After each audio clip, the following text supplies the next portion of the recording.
Eu abandonei um pouco a questão da prática do Sereste, essa era a ideia no início, de apresentar um pouco o que o Sereste vem fazendo, mas só para situar um pouco vocês, o Sereste de Itaquera, ele fica fisicamente em Itaquera, mas ele atende uma região de 7 supervisões, são 7 regiões que corresponde a 3 milhões de habitantes, né?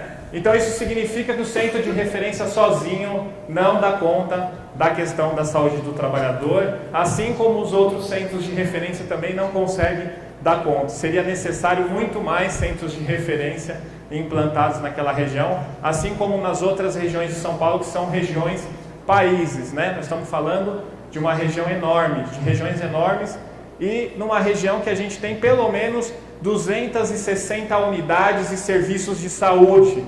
Imagine a gente fazer essa discussão com essa rede de SUS que tem toda essa complexidade e toda essa diversidade, sem falar num modelo de gestão que foi brutalmente privatizado pelas gestões Kassab e Serra, e um modelo de assistência à saúde totalmente fragmentado e desarticulado, né? Então, essa discussão precisa ser feita, né, para a gente discutir a questão de saúde do trabalhador. Então, a proposta é um pouco fazer esse debate aqui. E eu fiz um roteiro para tratar desse debate. Acho que o roteiro está estruturado em 4 questões: a relação trabalho, saúde e doença, vamos falar um pouquinho sobre isso. O mundo do trabalho e a saúde do trabalhador, a política de saúde do trabalhador e da trabalhadora e os principais desafios. Não vou falar de portaria, de diretrizes, porque a Jussara abordou muito bem aqui, a Mara também abordou, as outras companheiras também abordou, mas quero começar falando de 2 premissas que são interessantes e são essenciais para a gente pautar a questão da saúde do trabalhador. A primeira noção que a gente tem que ter de saúde do trabalhador é o que é o trabalho na sociedade capitalista. Obviamente que eu não vou conseguir tratar toda a perspectiva teórica que o trabalho na sociedade capitalista tem, mas eu vou trazer aqui um conceito marxiano, né, um conceito ontológico de trabalho, que o trabalho ele é fundante na vida humana, ou seja, não existe nenhuma sociedade sem a mediação do trabalho. O trabalho está presente na vida humana, ou seja, esta cadeira que está aqui na minha frente, ela teve a mediação de um trabalho, ela teve um processo de trabalho. Esse prédio todo, essa câmera, esse microfone, tem por detrás a mediação do trabalho.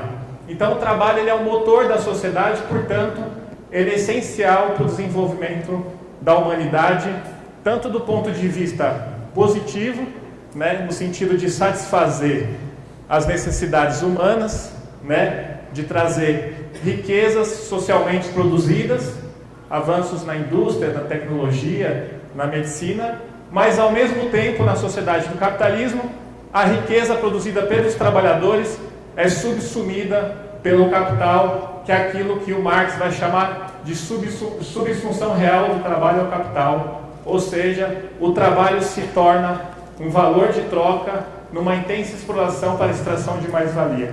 Então isso é que está no cerne hoje para a gente discutir a questão da saúde do trabalhador, e o Ricardo Antunes ontem colocou muito bem, colocou em xeque as teses que defendem o fim do trabalho, né? Ele abordou isso de forma muito clara e magistral, essa perspectiva. A segunda premissa que quero trazer para cá é um conceito do professor Fadel, que ele traz esse vínculo perpétuo entre saúde e trabalho. Ou seja, não existe trabalho se não tiver saúde para se realizar, né? Esse é um conceito muito caro para os trabalhadores que vendem a sua força de trabalho na sociedade do capital. O trabalhador na sociedade capital, ele tem a sua força de trabalho como mercadoria.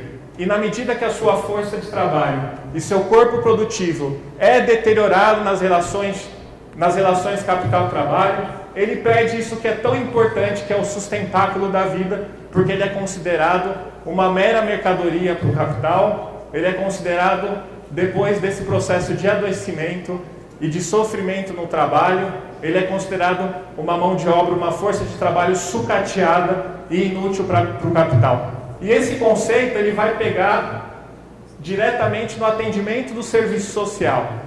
Porque esses trabalhadores que têm a sua força de trabalho deteriorada na relação de trabalho, que vão ser atendidos pelos assistentes sociais, no sentido de garantir seus direitos na Seguridade Social. E aí nós vamos falar um pouco da Seguridade Social, e esse conceito é muito importante para a gente entender como que é a erosão dos direitos, essa ruptura do direito à saúde no trabalho. Então, a Fátima pediu para eu... Cadê a Fátima? A Fátima e a Cecília pediu para eu colocar o Tony Ramos aqui para discutir o mundo do trabalho. A gente não pode fazer uma discussão do mundo do trabalho abstrata, né, gente? O mundo do trabalho, ele é real. Quando a gente discute numa perspectiva globalizada, né? Lógico que eu não vou fazer essa discussão igual o Ricardo Antunes. Mas esse comercial ele é muito emblemático para entender a saúde do trabalhador. Porque qual que é a ideia que vem quando o Tony Ramos apresenta esse comercial? Vocês lembram? Quando assim, abre uma cortina, aí mostra um processo produtivo sensacional, sem sangue, totalmente harmônico, e o Tony Ramos até esconde o pelo dele, porque não é higiênico, assim, então ele cobra ali. Então tá ali, né? Essa é a imagem essa é a nítida alienação do trabalho que está colocada hoje na sociedade do capital. Aí você olha ali, a princípio não tem nenhum problema, olhando no senso comum, né? Mas aí a gente pergunta, quando a gente fala em vigilância de saúde do trabalhador, qual é a temperatura desse ambiente de trabalho? Quanto tempo esses trabalhadores ficam em pé? Quantos movimentos precisam fazer para fazer uma desossa? Então essa imagem, a Rede Globo, não mostra isso, né? Porque ele quer vender uma mercadoria ali, é uma carne. Essa é a mediação que aparece para a gente, né? Só que a gente precisa questionar, a saúde do trabalhador está na televisão, batendo na nossa porta todo dia, na nossa televisão. Precisamos interpretar isso, o que significa isso. Pode passar. Opa, sou eu. Olha lá o que significa isso. O Sindicato dos Trabalhadores da Indústria entrou com uma denúncia no Ministério Público do Trabalho contra o frigorífico JBS, Friboi, denunciando que o setor de triparia trabalha em uma temperatura ambiente que varia de 30 a 40 graus, em seguida são obrigados a ir para o setor de desossa, onde a temperatura cai bruscamente e atinge 4 graus. Quem quiser conhecer como funciona o setor de frigorífico, essa indústria, precisa assistir o documentário de Carne e Osso. Quem não assistiu, assiste. Ele mostra como que é a organização do trabalho. Foi aquilo que a Mara falou. Uai, o que está acontecendo se a gente vai lá, intervém, mas o sofrimento e o adoecimento continua acontecendo? Esse documentário é fundamental para entender como que é essa organização do trabalho. Outra coisa interessante que está presente nas nossas vidas, o Ricardo Antunes colocou muito bem, a questão dos celulares, da microeletrônica. Olha lá, um celular iPhone 6, Apple, um dos mais modernos que tem hoje no mercado, né? Eu consultei isso ontem no Magazine Luiza, o preço dele. E olha o que está acontecendo na prática nesse mundo do trabalho globalizado. A empresa chinesa administrada pela Foxconn, uma das maiores fornecedoras do mundo da informática, da Apple, os trabalhadores são obrigados a morar em dormitórios com outras 7 pessoas, eles fazem exatamente a mesma função na fábrica 6 dias por semana. A maioria dos trabalhadores são jovens entre 17 e 24 anos e são da periferia e do interior da China. A empresa instalou redes de produção no lado externo do prédio para evitar suicídios, que já contabilizavam 18. Ricardo Antunes falou muito bem ontem sobre isso, né?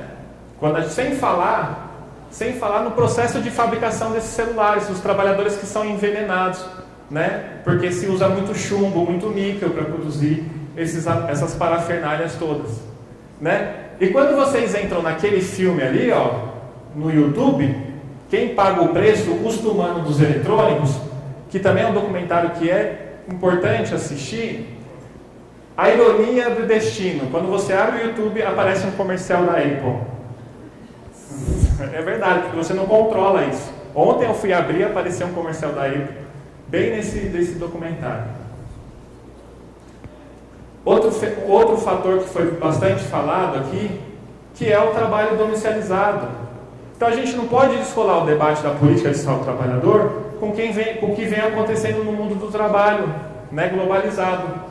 Né? Como que funciona a indústria de confecção de roupa, né, hoje no Brasil? Pelo menos na Zona Leste, ela faz parte de um circuito enorme, de uma cadeia produtiva que vai desde o trabalho domiciliado dentro das casas, que contratam imigrantes, que contratam crianças e adolescentes sem nenhuma proteção social, que são submetidos, né, a fazer a confecção de roupa para grifes e para a indústria de moda.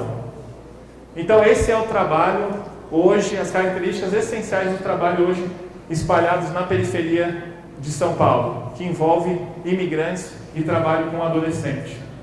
E recentemente lá na Zona Leste, né, aconteceu uma fiscalização do trabalho, que todos eram imigrantes e bolivianos, estavam submetidos às condições degradantes e jornadas exaustivas, né? E segundo o flagrante, trabalho escravo fazia parte da cadeia produtiva da M-Office. Bom, quando a gente pensa em trabalhador, a gente tem que pensar nessa complexidade que é o mundo do trabalho, como foi abordado pelo professor Ricardo Antunes. Então a gente convive, esse é o painel que aparece para a gente hoje nas ações de vigilância, nas ações de saldo trabalhador. É um trabalhador que combina desde um alto processo de trabalho complexo até um trabalho precarizado, que envolve o trabalho infantil, o trabalhador da indústria fordista, o trabalhador do toyotismo. Então o mundo do trabalho ele é bem complexo, fragmentado e heterogêneo, né? Outro exemplo, os motoboys, né? Bom, então essas são as características, né, do mundo do trabalho, a intensificação do trabalho, né? Intensificação do trabalho, os trabalhadores são submetidos a mais tarefas, não é à toa que os trabalhadores da Foxconn têm levado muitos ao suicídio, a diversidade, a complementariedade das cadeias produtivas, precarização dos vínculos e da proteção social, maior vulnerabilidade dos trabalhadores e degradação ambiental. Bom, organização do trabalho, como eu já falei, aumento da superexploração do trabalho, lucratividade, intensificação, acumulação de capital e o surgimento dessa classe trabalhadora.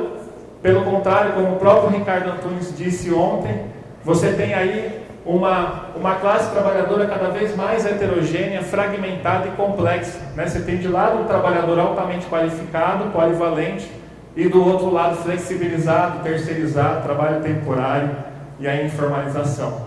E o modo ser da classe trabalhadora é o desemprego estrutural, que isso é o eixo do capitalismo, é o exército industrial de reserva, a classe trabalhadora sobrante, né? Isso é essencial para a manutenção dos patamares de acumulação do capitalismo hoje. Por isso que está aumentando o desemprego, né? Porque não é possível diminuir a taxa de lucro no sistema capitalista. Então, quem tem que pagar a crise são os trabalhadores, né? E a gente não pode deixar que isso aconteça. E aí eu trouxe alguns dados que talvez a maioria de vocês conheça, mas a gente precisa sempre falar nos dados, porque o cenário dos dados do mundo do trabalho em relação ao saúde do trabalhador é um cenário de barbárie do trabalho, né? Você tem 2 milhões de pessoas que morrem a cada ano devido a enfermidades relacionadas ao trabalho. Cada 15 segundos um trabalhador morre de acidente no mundo, né? Isso representa 4% do produto interno bruto de todos os países do planeta. Isso é pesquisa da OIT, né? Da Previdência Social, no Brasil, a cada 3 horas e meia uma pessoa morre em decorrência de fatores ambientais do trabalho. Isso são dados só da Previdência. Eles não estão, ali não incorporam os trabalhadores autônomos e as empregadas domésticas e nem os dados do SINAM, do SUS, Então é extremamente subnotificado e só essa informação dá ao país o quarto colocado no ranking mundial, né? E agora, recentemente, teve uma pesquisa que chamou a atenção de todo mundo, que foi uma pesquisa de saúde do IBGE, que foi na casa das pessoas e fez pergunta para as pessoas se elas já tinham sofrido algum acidente do trabalho e se tinham passado por um processo de adoecimento. E esses foram os números. 5 milhões de pessoas se declararam vítimas de acidente de trabalho. É muito maior do que os dados oficiais apresentados pela Previdência Social. Mas para a gente isso não é novidade, porque a gente sabia desde o início que esses dados são extremamente subnotificados, né? 613 mil ficaram com sequelas, 1 milhão e 600 tiveram que deixar suas atividades habituais em consequência do acidente, e 1 milhão e 400 de trabalhadores sofreram um acidente de trajeto. Isso estava lá no Globo, apareceu, isso está na internet acessível, quem quiser entrar para consultar está lá. E aí, com esses dados, né, como que o Estado brasileiro vem enfrentando essa situação, né? E aí eu coloquei para fazer uma reflexão com a questão da dengue e do chikungunya, né? A gente se preocupa tanto, não estou dizendo que dengue é mais importante que saúde do trabalhador, não é essa a discussão, né? Mas do ponto de vista epidemiológico e da relevância dos dados que tem para a saúde do trabalhador, a dengue tem mais status e tem muito mais articulação e visibilidade da sociedade do que a própria saúde do trabalhador. Por que será? Que interesse que tem por detrás? Por que o Estado brasileiro não quer enfrentar isso, né? Não só o Estado brasileiro, as empresas, os próprios sindicatos, né? Então essa é uma pergunta que a gente precisa se questionar quando a gente pensa em política de saúde do trabalhador. E a gente não pode fazer essa discussão descolada hoje da conjuntura de retrocessos impostos à agenda dos trabalhadores. Hoje a gente tem uma ameaça concreta de extinção do Sistema Único de Saúde. E isso vai levar à bancarrota a saúde do trabalhador. A saúde do trabalhador aí é só um detalhe nesse processo, nessa agenda de rearticulação do capital no Brasil e nessa agenda de destruição, né, dos direitos sociais. A gente está sendo contemplado com ajustes fiscais e corte no orçamento da Seguridade. Não é isso? Quando a Dilma anunciou que o orçamento da Seguridade seria deficitário, quem foi o primeiro setor que questionou e fez maior algazarra? Foi o setor financeiro, não foi? O setor financeiro ficou extremamente preocupado com o orçamento deficitário da Seguridade Social, porque eles sabiam que estavam correndo o risco de receber menos dinheiro dos títulos da dívida pública, menos dinheiro do superávit primário. É isso que está colocado em xeque hoje no orçamento. A Rede Globo não fala desses dados, não mostra como que é a composição do orçamento da Seguridade Social no Brasil, que 30% dos recursos da Seguridade Social vão para pagamento de superávit primário, para pagar banqueiro, né? Então, é óbvio que o conceito e a nota do Brasil já caiu no outro dia, não foi isso? Não foi?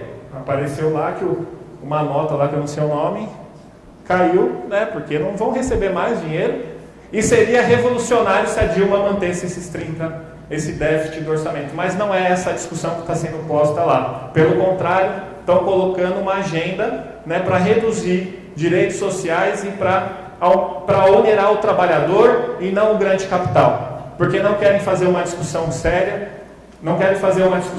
da reforma tributária e da taxação das grandes fortunas e das heranças, né? Então precisamos estar atentos com isso, porque isso tem um desdobramento concreto para a política de saúde do trabalhador. A outra questão é o absurdo da Agenda Brasil, né? Olha o nome, Agenda Brasil, né? É muito bonito, né?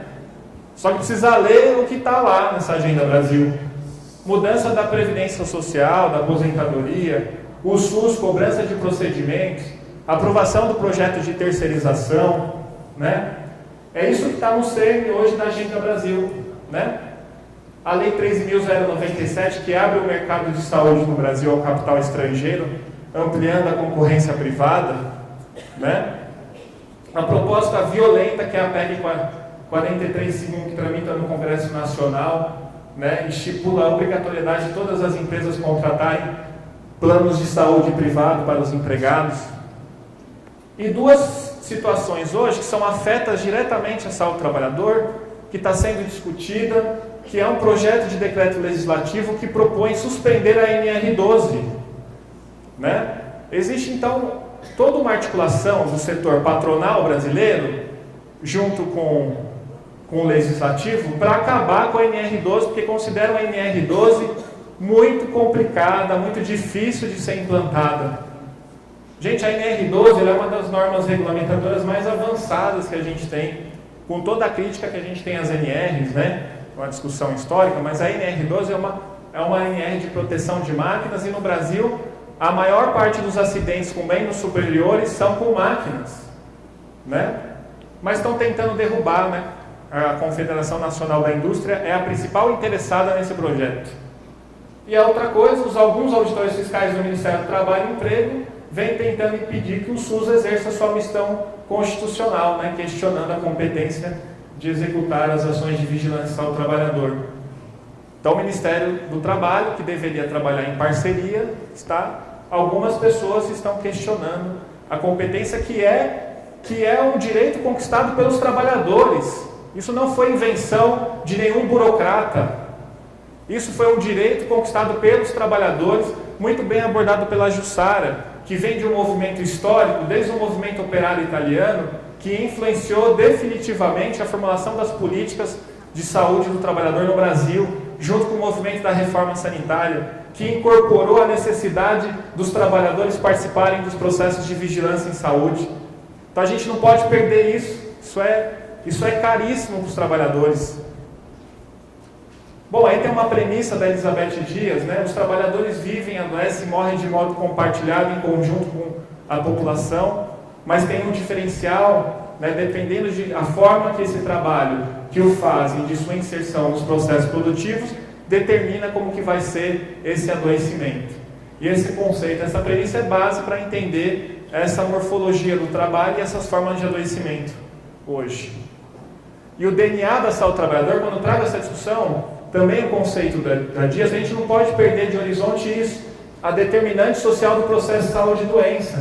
Se saúde do trabalhador não poder mexer em determinante social do processo de saúde e doença, pouco vai avançar em saúde do trabalhador. Sendo muito honesto com vocês, nós vamos ficar fazendo trabalho de bombeiro na vigilância. Vai ter um acidente, como aconteceu em Itaquerão, que nós fomos lá inspecionar, e o capital botou a culpa no trabalhador porque ele caiu, porque ele estava usando o celular. E isso está nos autos do processo. Entendeu?